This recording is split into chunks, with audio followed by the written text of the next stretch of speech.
Hello guys and welcome to another episode of Mics with Maddy. आज का episode होने वाला है थोड़ा सा स्पाइसी और थोड़ा सा इमोशनल। एक ऐसी औरत की कहानी जिसने स्ट्रगल करना शुरू किया एक 8 साल की उम्र से। आज उसके 3 बच्चे और वो एक बेहतरीन जिंदगी तो नहीं कह सकते बट अपनी मर्जी की जिंदगी गुजार रही है। बट 8 साल की उम्र से आज तक की जिंदगी में उसने क्या कुछ स्ट्रगल किया, इतना कुछ स्ट्रगल क्या कह सकते हैं कि हम सोच भी नहीं सकते। अब जानेंगे उनकी कहानी उनकी जुबानी एम्पैथी के साथ। Judgement not allowed. अस्सलाम वालेकुम, कैसी हैं आप? ठीक, आप सुना?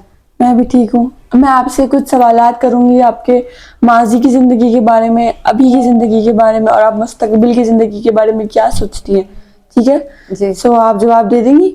जी बिल्कुल। ठीक है, शुरू करते हैं। सबसे पहला सवाल कि आपका बचपन कैसा था? आपने अपनी पुरानी बचपन की जिंदगी कहाँ गुजारी, कैसे गुजारी?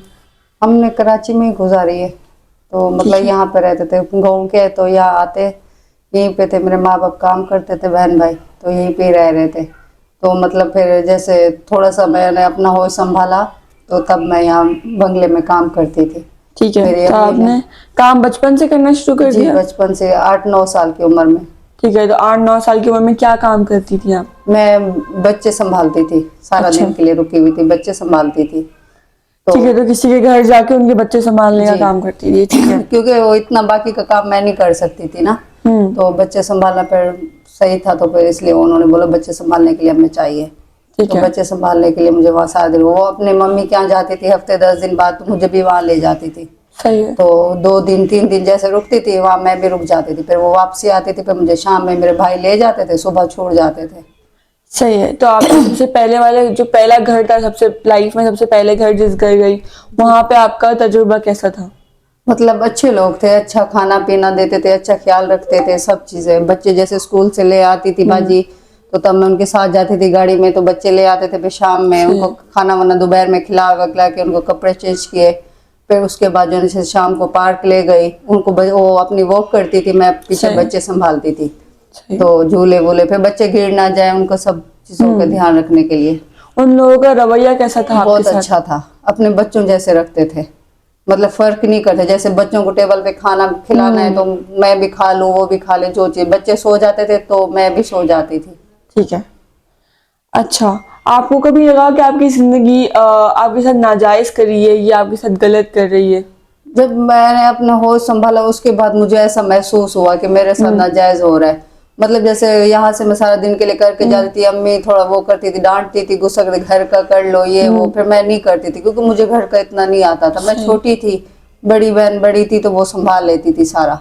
सही है। उसके बाद जो है ना, जैसे चलता रहा जिंदगी, ऐसे चलती रही, लड़ाई में खुशी में, ऐसे जैसे बहन भाइयों का होता है। ठीक है। अच्छा, अब हम आपकी थोड़ी लव लाइफ के बारे में जानना चाहेंगे। जी। ठीक है। अच्छा, अब आप मुझे बताएं कि आपकी शादी हो गई है तो कैसे हुई, किससे हुई, वो आपको कहाँ मिले? वहीं पे मैं बंगले में ही काम करती थी, वहाँ एक और भी करती थी, तो उन्होंने मुझे मतलब अपने बातों में बहकाया कि मतलब एक इंसान है तुम्हारे ऊपर मजबूर है, उससे वो तुमसे दोस्ती करना चाहता है, ये मैं भी बच्ची थी, मुझमें अकल नहीं थी इतनी। तो मैंने फिर चुप करके, फिर उन्होंने मुझे पैसों की जैसे ऑफर की है, वो तुम्हें कपड़े दिलाएंगे, जैसे एक बच्चों को शौक होता है हर चीज का, तो इसमें फिर मैं भी ओवर हो गई। तो मतलब कपड़े मिल जाएंगे, नए जूते मिल जाएगी, इस चक्कर में फिर मुझे नहीं महसूस हुआ। ठीक है। तो आप लोग बात करते थे तो आप लोग ने शादी का कैसे सोचा कि शादी कर लेते तो हैं? उन्होंने मुझे बोला मतलब शादी करने का, फिर जैसे दोस्ती में फोन पे बात होती रही, फिर मेरा भी उसमें दिल आ गया, उसका भी। फिर हम लोग का ऐसा था कि मतलब एक दूसरे को देखे बगैर नहीं रह सकते थे। ठीक है। तो हमने फिर शादी का वो कर लिया। तो आपको उनमें क्या चीजें अच्छी लगी जो आपको लगा कि मुझे इनसे शादी कर लेनी चाहिए? मतलब वो बहुत अच्छे इंसान थे, अच्छे थे मतलब। तो उस जगह उसमें फिर मेरा भी दिल आ गया, दिल को जैसे उनकी कैफियत अच्छी लगती है, बातें, हर चीज, उनका लहजा, हर चीज में बहुत प्यार का था। ठीक है। तो आपकी कोई सौतन भी है, जी। तो उनका आपको कैसे पता चला? शादी से पहले पता था या शादी के बाद पता चला, या आपको जब उनसे मोहब्बत हो गई तो उनके बाद आपको पता चला कि मेरी सौतन भी है, या आपको पहले जी से मुझे पता शादी से पहले ही पता था सब चीज़ों ठीक का, है। सब पता था। तो मतलब मेरे मियाँ ने यही बोला कि हम लोग ना बहुत अच्छी जिंदगी गुजारेंगे, एक साथ रहेंगे। ठीक है। तो अब ये मुझे नहीं पता था कि मतलब वो मेरे ऊपर इतना एक जुल्म होगा, ये होगा। फिर मेरे माँ बाप ने, जब उनको पता चला कि मतलब इनके पास है, मोबाइल का डेटा वेटा का, वरना ये मुझे वहीं बिठा के इनके साथ ही रहे मुझे ढूंढने के लिए। तो आपको भगा कर ले गए थे वो? भगा कर लेकर गए थे। तो सही। फिर जो है ना, जैसे उनको पता चला तो ये मुझे फिर पंजाब ले गया था। फिर वहां पे जाके हमारा फौरन निकाह हो गया था। जब फिर मेरे माँ बाप के पास निकाहनामा गया तो उनको पता चल के इन्होंने फिर केस कर दिया था। यहाँ पे भी पर्चा दे दिया था गवाह का कराची में, क्योंकि मैं कराची से गई थी ना। तो फिर यहाँ से पर्चा देते पे ये लोग सब भाग गए थे यहाँ से। मेरी सौकन भी, जो मतलब उनके खानदान वाले थे ना, तो वो कहते किसी भी हाल में कोई बंदे को भी पकड़ लेंगे तो वो हासिल हो जाएंगे। तो फिर इस वजह से ना वो फिर मुझे पंजाब ले गया, वहाँ मेरा निकाह हो गया। फिर मेरे माँ बाप ने बहुत केस कर दिया था, तो उनको बोला था फिर सुलह कर लो या कुछ कर लो तो फिर हम तुम्हें रुखसती करके दे देंगे। फिर मेरे मियाँ ने इनके ऊपर भरोसा करके मुझे रुखसती की वजह से फिर इनको वापस दे दिया था। फिर इन्होंने मुझे ना उसके ऊपर बकवा दिया था कि मतलब कि उसको हमने बंद करवाना है, तो उसने हमारे साथ जुल्म किया है। तो वो भी केस लड़ता रहा, ये भी लड़ते रहे। उसने भी मतलब बहुत जुल्म, उसने भी घर बार छोड़ दिया, रोडों पे आ गया, रोडों पे सोता। लेकिन मेरा उससे राब्ता था। जैसे मतलब चाहे मैं माँ बाप के पास भी थी, चोरी छपी भाई का बाप का फोन लेकर फिर मैं चोरी कर लेती। फिर उसने मुझे बोला कि मतलब तुम मेरी बनोगी कि नहीं बनोगी। मैंने उसको बोला मैं आज भी तुम्हारी हूँ, कल भी तुम्हारी हूँ। तो फिर इससे उसमें उसने कहा ठीक है तुम डट के रहना, फिर मेरा साथ देना। तो मुझे ये लोग ले गए थे अपने मतलब वो करवा के। मैंने अदालत में भी यही कहा था कि मैं उसी के साथ रहूंगी, मैं इनके साथ नहीं रहती, ये मेरे साथ जुल्म करते। फिर मेरे जो नाना थे ना, उन्होंने मुझे कमरे में बंद कर दिया था, ताला लगा, तो मुझे खाना पीना सब बंद कर दिया था। तो इतना मेरे ऊपर जुल्म करते थे, इतना। एक दफा तो उन्होंने मुझे रस्सी बांध दी थी गले में, चीखने चिल्लाने से फिर, क्योंकि वो ऊपर से नोटिस आ गया था ना कि जिंदा मुर्दा जो भी है लड़की पेश करो। हाँ। मुझे लड़की पेश चाहिए। तो इन्होंने फिर मुझे इतना जुल्म किया मेरे ऊपर कि वहां तुम बोलो कि मुझे अगवा करके ले गया था, मुझे बेचने गया था, लेकिन ये चीज गलत थी। तो इसी इसमें फिर जब इन्होंने फिर मुझे वहां पेश किया तो मैंने अदालत में बोल दिया था कि मैं मेरे साथ मेरे माँ बाप ने जुल्म किया, मैंने अपना हक किया है। क्योंकि मतलब जहाँ ये लोग मेरा रिश्ता देते वो गुंगा था, मेरे फूफो का बेटा। तो फिर मैंने इसलिए फिर मुझे उसके साथ जिंदगी नहीं गुजारनी थी। तो मैंने बोला कि मैं इसी के साथ ही रहूंगी, मेरा निकाह है, मैं अपना हक किया, मैंने कोई जुर्म नहीं किया। तो इसी वजह से फिर मैंने उनको अदालत में मैं उनकी बन गई थी। फिर ये लोग मुझसे बातचीत करना खत्म हुआ। वहां पे जैसे पेशी गिरती है ना, तो वहां पे इन्होंने बोला कि इस दोनों को हम पकड़ लेंगे। लेकिन जो हमारा वकील था ना, उन्होंने बोला कि तुम मतलब आगे तुम लोग चलते रहो, हम चाहे पेशी गिर भी जाएगी तो तुम लोग आगे मेरी गाड़ी खड़ी हुई वहां बैठ जाना, तुम लोग को कोई भी कुछ नहीं करेगा। तो हमने आगे गए तो पुलिस की गाड़ी थी, हमें वो बिठा के अपने क्वार्टर में ले गए, वहां हमें सेफ जगह पे रखा। तो सेफ जगह पे रखा। फिर इनको जैसे पता चला तो ये लोग अपनी पुलिस लेके वहां पे हमें छापा मरवा के हमें पकड़वा के ले आए। पकड़ा के फिर अदालत में हमें पेश किया कि नहीं इसको ये अगवा करके लेकर गया। तो लेकिन मुझे अगवा नहीं किया। मैंने वहां पे भी यही बोला कि नहीं मैं अपनी मर्जी से गई हूँ, अपनी मर्जी से गई, मैंने अपना हक किया। तो दोनों ने बहुत ज्यादा स्ट्रगल किया, एंड तक वो आपके साथ था? जी, एंड तक मेरे साथ था। ठीक है। जब उन्होंने आपको बताया कि आपकी एक सौतन है, मैं ऑलरेडी मैरिड हूँ, तो आपका क्या आपका रिएक्शन था? आपने क्या बोला उस वक्त के?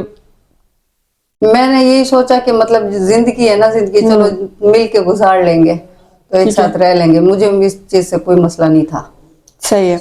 अच्छा, तो जब आपकी सौतन को पता चला कि आप उससे शादी कर रही हो या आपकी शादी हो गई है, तो उनका क्या रवैया था आपके साथ? वो तो फिर अपने जुल्म पे ही उठाई थी। उन्होंने मेरे ऊपर जैसे फिर मुझे घर ले गया था, फिर उन्होंने मुझे मारपीट की, ये वो मतलब माँ बाप के घर से भी मैंने इतनी मारे खाई थी। फिर इधर आके फिर ये मेरे ऊपर जुल्म करती थी। जब फिर मतलब मैं घर ससुराल में गई थी तो मतलब पहले तो मैं पूरा साल नहीं गई हूँ, साल पूरा मैं बाहर दूसरी जगह में रही हूँ, हम दोनों मियाँ बीवी। साल के बाद हमने बोला कि सब चीजें खत्म हो गई, अब सुलह हो जाएगी। साल के बाद मैं जब गई हूँ तो मेरी सौका ने मेरे ऊपर बहुत जुल्म किया, इतना झगड़ा, ये वो, मुझे झाड़ू से मारती थी, हर चीज से घर से भगा देती थी। फिर मैंने यही सोच के जिंदगी को अपने को उस पे किया कि जैसे कैसे जिंदगी तो गुजारनी, मैंने अपनी मर्जी से किया है। आज उस वक्त मैं माँ बाप की सुनती तो बड़ा मतलब उनकी हो जाती, अगर मैंने उनकी नहीं, मैंने अपना हक किया, हक के लिए तो मुझे लड़ना तो पड़ेगा, मुकाबला तो करना पड़ेगा हालात का। तो इसी बात को सोच के मैंने कहा ठीक है। वो मुझे मारती, कमरे से निकालती, मैं दूसरे कोने में जाके रो के अपना वो करके फिर एक साथ हो जाती थी। मतलब दुनिया को महसूस नहीं होने देती मेरे ऊपर जुल्म हुआ है, मेरे ऊपर कुछ हुआ है, मैंने कभी किसी को महसूस नहीं होने दिया।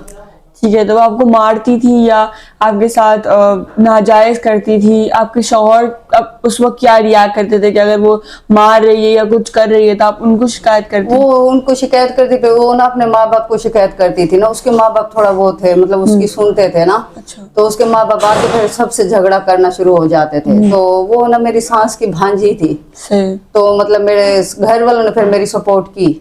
मतलब मेरी सास ने इतना मेरी थी, उतनी भांजी की भी नहीं की जितनी मेरी की है।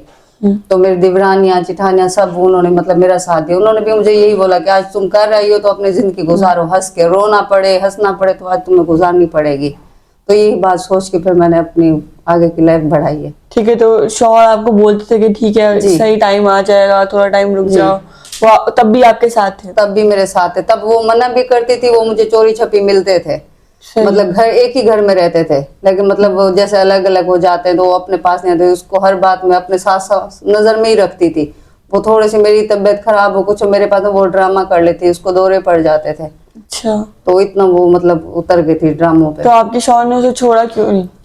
वो फिर वहां से फिर औलाद हो गई थी, बेटी हो गई अच्छा। थी। फिर मतलब हर रिश्ते को बचाना पड़ता है। फिर वो कहते मेरी बुजुर्ग माँ है, फिर उसको कुछ हो जाए, बहन की बेटी है तो अच्छा फील नहीं करेंगी। इस वजह से उसकी माँ ने बोला अब तुमने की है तो दोनों को गुजारो, दोनों को हक दो, दोनों के साथ अच्छे रहो। लेकिन वो अच्छा बनने की जितने भी कोशिश करता था, लेकिन वो अच्छा नहीं बनने देती थी।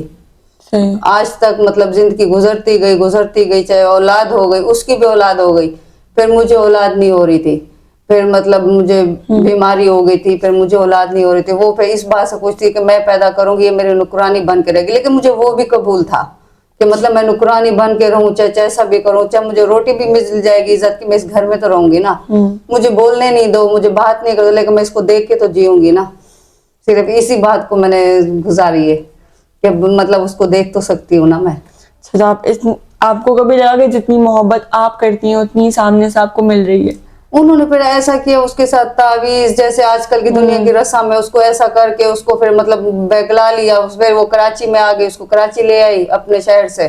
फिर वो यहाँ आ गया, हम वहां रहते थे। फिर ये हमसे भी बात करना छोड़ गया था। अच्छा। तो मतलब उसको उनके कवर में आ गया था, जैसे वो बोलते थे वो ही करता था। फिर हमसे बात करना, फोन करना, हम फोन भी करते थे ना तो वो फोन बंद कर देते थे, तो हमसे बात नहीं करते थे। तो हमने अफसोस भी लगता था हमें, लेकिन फिर भी हमने जिंदगी गुजारी कि फिर भी कभी न कभी उसको समझ आ जाएगी, हमारी एहसास होगा।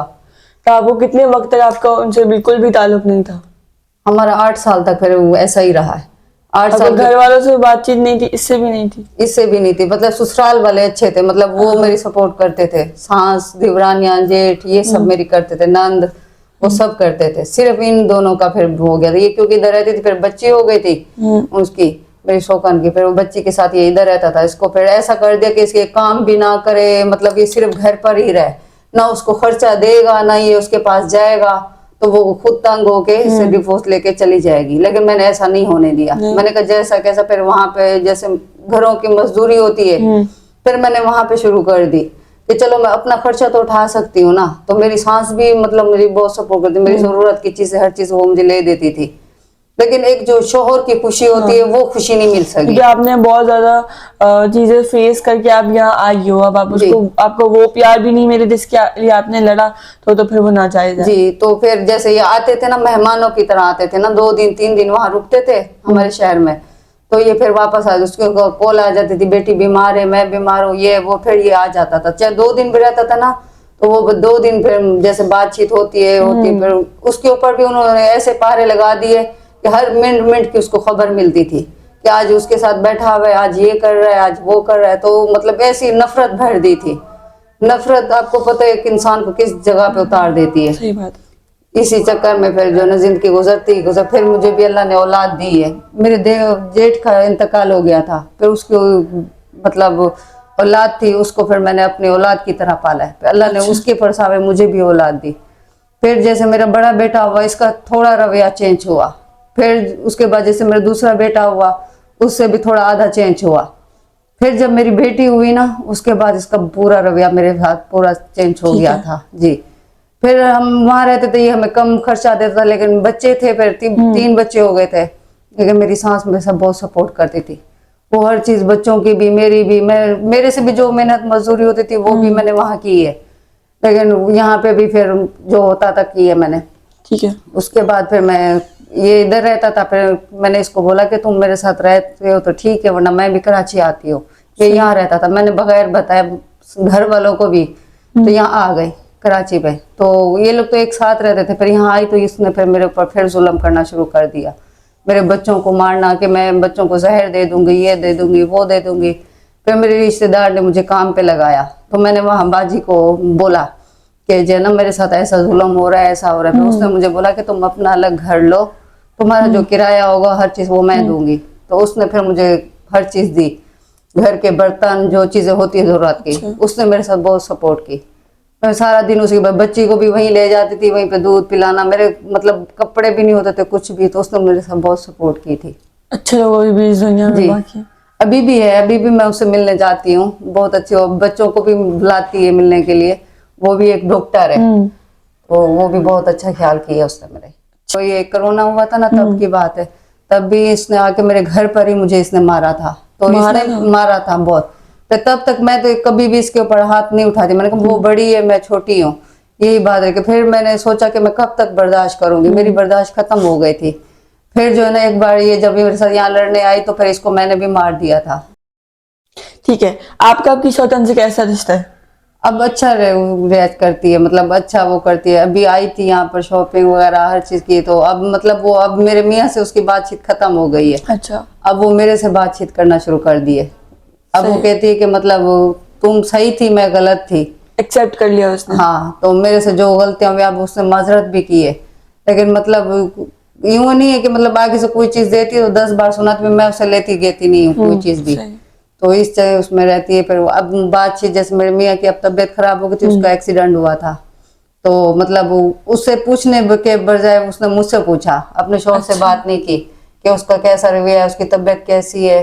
तो उसने उससे बात की, मैंने 2 बार बोला है उसको, मैंने कहा जो होना था हो गया है, अब जो ना मतलब जो जिंदगी है अच्छी गुजारो, तो उससे भी बात करो, ये करो। उसने कहा नहीं, मुझे अब उससे बात नहीं करनी है, उसने मेरे साथ ज्यादती की है। मैंने कहा ज्यादती पे अगर आती हो तो ज्यादती तो तुम लोग ने मेरे साथ की थी, लेकिन मैंने तो कभी दिल में नहीं ली, जो थी मैंने अब खत्म कर दी है। तो अब बच्चे, तुम्हारी भी औलाद है, मेरी भी औलाद है, औलाद तो दोनों की बराबर है ना, क्योंकि मतलब छोड़ तो एक ही है, बाप तो एक ही है इनका ना। तो इस वजह से फिर मैंने दोनों के साथ, मैंने कभी किसी के साथ ज्यादती नहीं की, हर किसी ने मेरे साथ ज्यादती की है। ठीक है। अब कभी आपके बच्चों को चीजें का फेस करना पड़ा कि आपको लगे कि मैंने बच्चों के साथ नहीं, कभी मेरे बच्चों के साथ नहीं। अब वो बेटी है ना, वो जो फरमाइश करती है मैं वो पूरी करती हूँ, चाहे मैं अपने बच्चों को भी नहीं देती हूँ, उनको देती हूँ। लेकिन अपनों से दूसरे जो होते ना वो ज्यादा सपोर्ट करते, अपने नहीं करते। जो भी मुश्किल वक्त आए, मैं अब जिनके पास काम करती हूँ वो मेरी बहुत सपोर्ट करते, मियाँ बीवी, वो नहीं करते। मतलब अब बहन भाई है, अब वो भी मेरा साथ छोड़ गए, उसके बहन भाई भी साथ छोड़ गए। अब सैलाब आया था, जब मैंने इतने उधार पैसे लिए थे, मैंने 5 लाख तक उधार ली थी, तो अब तक मैं कर्जे उतार रही हूँ। तो मतलब घर वालों को बचाने के लिए, उनकी जिंदगी बचाने के लिए। अब वही घर वाले, अब वो मेरे बात नहीं सुनते। अब कर्जे तो मैं उतार रही हूँ ना, मुश्किल में तो मैं हूँ ना। कभी भी नहीं पूछते तुम किस साल में हो, किस साल में नहीं हो, चाहे बहन भाई है, चाहे देवर जेठ है, अब सब मतलब वो कर गए। तो मेरी जो सांस थी ना वो मेरे साथ बहुत ज्यादा अच्छी थी। जो कहते हैं कि सांसें अच्छी नहीं होती है, लेकिन मेरे साथ मेरी माँ से भी बढ़कर रही है। अब उनका इंतकाल हो गया, तो इसमें अब जो ना हम 2 मियाँ बीवी अकेले हो गए। सही है। अच्छा, आप मुझे बताएंगे अब आगे की जो बच्चे हैं उनसे आप क्या कहेंगे कि लव मैरिज करनी चाहिए या अरेंज करनी चाहिए? घर वालों की बात सुननी चाहिए, अपने हक के लिए लड़ना चाहिए? मैं तो यही कहती हूँ अपने हक के लिए, लेकिन यूं हो कि बच्चों की अपनी मर्जी। अब जहाँ बच्चे चाहेंगे हम वहां करेंगे। ये खानदान वाले बोलते हैं ऐसा गलत होता है, लेकिन हम कहते हैं ये जिंदगी गुजारना आसान नहीं है कि अपनी मतलब अपनी मर्जी से दे दो तो वो आसान है। अब जो मेरी शौकन की बेटी भी है ना, तो मतलब वो मेरे से ऐसी हो गई है कि मतलब मेरी सखी औलाद से भी बढ़ के इतना बातें वो अपनी सखी माँ से भी शेयर नहीं करती जितना मुझसे करती है। तो वो भी उसने यही बोला कि अम्मी मैं जहाँ करूंगी ना शादी मेरी वहीं करो। तो उसने जहाँ बताया अपना, तो हमने मियाँ बीवी ने यही बोला कि तो उसके माँ बाप नहीं मान रही, उसकी माँ मैं नहीं दूंगी। हमने मियाँ बीवी ने यही सोचा कि नहीं देगी ना, बाप तो जिंदा है, तो बाप तो जब तक ना आए तो निकाह ही नहीं होता है ना। तो उसके बगैर हम तुम्हें चाहे हमारी मर्जी से होगा तो हम करेंगे, पहले तो कोशिश करेंगे सबकी उसमें हो, रजामंदी में। नहीं अगर चाहेगी तो फिर हमें दूसरा स्टेप अदालत में ही देखना पड़ेगा। तो लेकिन हम माँ बाप साथ रहेंगे। सही है। अपनी औलाद को भी यही बोला कि अपनी मर्जी से जहाँ औलाद बोलेगी वहां करेंगे। सही है।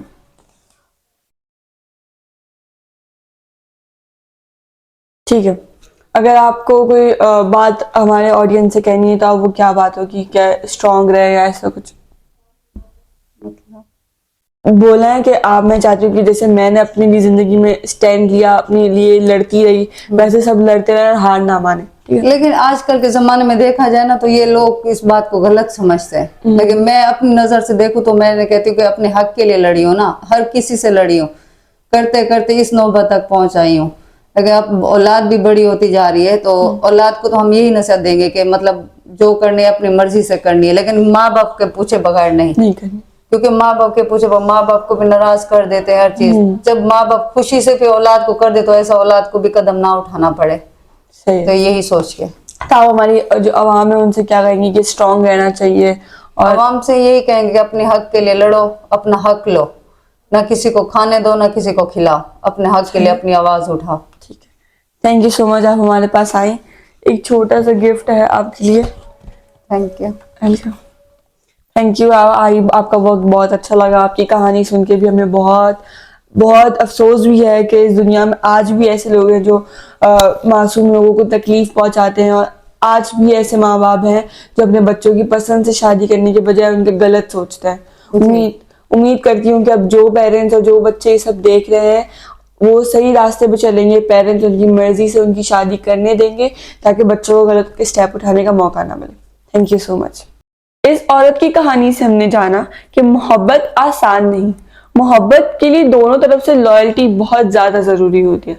आपने जाना कि किस तरह उनके शौहर और वो इतने टाइम तक लड़ते रहे, कोर्ट जाना पड़ा, घर वालों से लड़ना पड़ा, 8 साल तक उस औरत को उसके शौहर से दूर रखा गया, मगर उसने कहा कि मैं इसी चीज के लिए खुश थी कि वो बस मुझे दिख रहा है, मैं उसे देख कर खुश हूं। आजकल की जनरेशन में ऐसी मोहब्बत नहीं होती।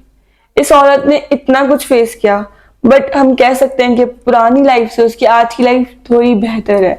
उसने अपनी सौतन को फेस किया, उसने बहुत कुछ फेस किया। उम्मीद करती हूँ हर पेरेंट से कि अगर उनके बच्चों को किसी चीज की जरूरत है या उन्हें कोई चीज चाहिए तो उनसे मना ना करें, ताकि वो कोई गलत स्टेप ना उठाए। उठाकर वो चीज हासिल करने की कोशिश करते हैं, जिसकी वजह से वो बहुत कुछ फेस कर रहे होते हैं। माँ बाप की जुदाई, उस चीज को हासिल करने में उनको कितनी तकलीफ महसूस हुई, और भी बहुत कुछ। तो जुड़े रहिए अगले एपिसोड के लिए। Stay tuned for another episode. जब तक लाइक करें, कमेंट करें और शेयर करें।